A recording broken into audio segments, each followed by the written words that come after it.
শোণিতপুৰ জিলাৰ ঢেকিয়াজুলি সমষ্টিৰ অন্তৰ্গত ধলগুৰি পঞ্চায়তৰ অধীনৰ বালিজানত এটা গ্ৰাম্য পথ বানে ছিঙি লৈ যোৱাৰ পিছত আজি কুপতি এই পথটো নিৰ্মাণ নকৰাৰ ফলত স্থানীয় লোকসকলে ভীষণ সমস্যাৰ সন্মুখীন হ'বলগীয়া হৈছে। যাতায়াতৰ নামত তেওঁলোকে ভীষণ সমস্যাৰ সন্মুখীন হ'বলগীয়া হৈছে, কাৰণ এই পথটো অতিকৈ এটা ব্যস্ততাপূৰ্ণ পথ। ধলগুৰিৰ পৰা বালিজান হৈ যি চিতলমাৰীলৈ সংযোগী এই পথটো সকলো সময়তে এই পথটো ৰাইজৰ কাৰণে খুবেই প্ৰয়োজনীয়। এই পথৰে তেওঁলোকে অহা যোৱা কৰে আৰু এই পথটো বানে ছিঙি লৈ যোৱাৰ পিছত আজি কুপতি এই পথটো মেৰামতি নকৰাৰ ফলত স্থানীয় লোকসকলে বিভিন্ন সমস্যাৰ সন্মুখীন হ'বলগীয়া হৈছে। যাতায়াতৰ নামত তেওঁলোকে দুৰ্ভোগ ভুগিবলগীয়া হৈছে, কাৰণ এই পথটো সম্পূৰ্ণ এতিয়া পানীৰে আৱৰি আছে আৰু তলৰ পথাৰেদি আচলতে তেওঁলোকে বোকা পানী খচকি বিপদসংকুলভাৱে প্ৰতিদিনেই তেওঁলোকে অহা যোৱা অব্যাহত ৰাখিছে, যাতায়াত অব্যাহত ৰাখিছে। তৎসত্ত্বেও কিন্তু স্থানীয় যি আচলতে ধলগুৰি পঞ্চায়ত আছিলে, সেই ধলগুৰি পঞ্চায়তৰ ফালৰ পৰা বা স্থানীয় বিধায়কগৰাকীৰ ফালৰ পৰা বৰ্তমান পৰ্যন্ত পথটো মেৰামতি কৰাৰ ক্ষেত্ৰত কোনো ধৰণৰ গুৰুত্ব আৰোপ নকৰাৰ অভিযোগ উত্থাপন হৈছে, যাৰ ফলত এইসকল স্থানীয় লোক এতিয়া অসহায় তেওঁলোকে ভোগ কৰিবলগীয়া হৈছে। মই দেখুৱাইছোঁ আচলতে এইটোৱে হৈছে যি ধলগুৰি পঞ্চায়তৰ অধীনৰ যি বালিজানত যি আচলতে বানে ছিঙি লৈ যোৱা এটা বিধ্বস্ত পথ, এই পথটো আজি কুপতি মেৰামতি নহ'ল, যাৰ ফলত ইয়াৰ স্থানীয় লোকসকলে যাতায়াতৰ নামত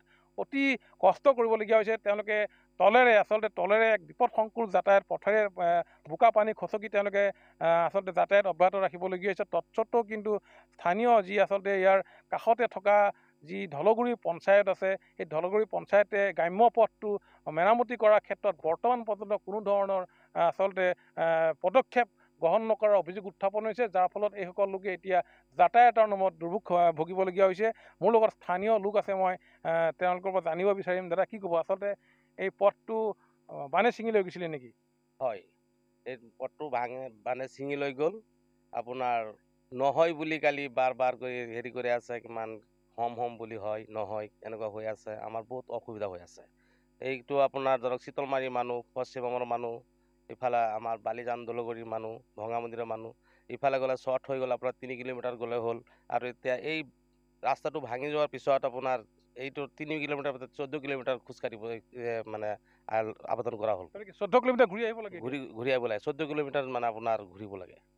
পথটো মেৰামতি কৰাৰ ক্ষেত্ৰত আপোনালোকে হয়তো আবেদন নিবেদন কৰিছিলে, এতিয়াও কি আচলতে বনোৱা নাই নেকি? কি ক'ব? কৰিছিলে, বহুত কৰিছিলে, এতিয়ালৈকে বনোৱা নাই, কোনো সিদ্ধান্ত নলয়। পঞ্চায়তটোৱে কোনো গুৰুত্ব দিয়া নাই? কোনো গুৰুত্ব দিয়া নাই। যিহেতু পঞ্চায়তৰ অধীনৰ এটা গ্ৰাম্য পথ এইটো। হয়, আমাৰ এইটো অধীনৰ একদম গ্ৰাম্য ইম্পৰ্টেণ্ট পথ, পঞ্চায়তৰ ইম্পৰ্টেণ্ট পথ হয় এইটো। আজিলৈকে মেৰামতি নকৰিলে? আজিলৈকে হোৱা নাই।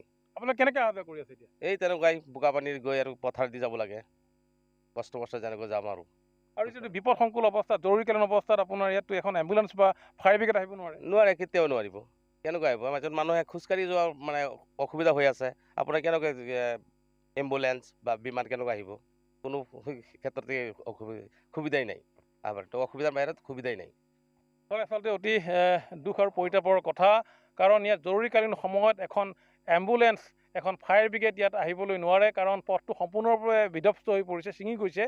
আৰু যিকোনো আচলতে বিপদকালীন অৱস্থাত এইসকল মানুহে হয়তো বিপদত পৰিব লাগিব, কাৰণ ইয়াত কোনো ধৰণৰ এখন গাড়ী অহাৰ কোনো ব্যৱস্থা নাই। তৎসত্ত্বেও কিন্তু স্থানীয় পঞ্চায়তে এই পথটো, গ্ৰাম্য পথটো নিৰ্মাণ কৰাৰ ক্ষেত্ৰত কোনো ধৰণৰ ব্যৱস্থা বা পদক্ষেপ গ্ৰহণ নকৰাৰ অভিযোগ উত্থাপন হৈছে। মই দেখুৱাইছোঁ এয়া পথটোৰে এনেধৰণে, এয়া দেখিছে আচলতে এয়া দুগৰাকী মহিলা আচলতে এনেধৰণে পথটোৰ তলেৰে এনেধৰণে বোকা পানী খচকি তেওঁলোকে পথটোৰে ঘূৰি আহিবলগীয়া হৈছে। এয়াই হৈছে আচলতে উন্নয়নৰ, যি সময়ত চৰকাৰে উন্নয়নৰ আচলতে ঢাক ঢোল বজাইছে, আৰু সেই সময়তে দেখা গৈছে আচলতে লোকসকল, ৰাইজে আচলতে কেনেধৰণে জীৱন অতিবাহিত কৰিবলগীয়া হৈছে, ৰাইজে আচলতে কেনেধৰণে যাতায়াত ব্যৱস্থা অব্যাহত ৰাখিবলগীয়া হৈছে। আৰু মই পুনৰবাৰ আৰু এগৰাকী লোক আছে, মই জানিব বিচাৰিম দাদা, এনেকৈ অহা যোৱা কৰে নেকি আপোনালোকে? এইফালে আমি অহা যোৱা কৰোঁ। বোকা পানী খচকি অহা যোৱা কৰে? যেতিয়া ইমানখিনি পানী হয়, পেট পানী হৈ যায়, তেতিয়া মানে আমি চাইকেলটো কান্ধত লৈ যাওঁ। এতিয়া যাব নোৱাৰোঁ। এই চাওকচোন, ইয়াতে পানী হৈ আছে, সেই তাতে পানী, এতিয়া যাম কেনেকুৱা ৰাস্তা?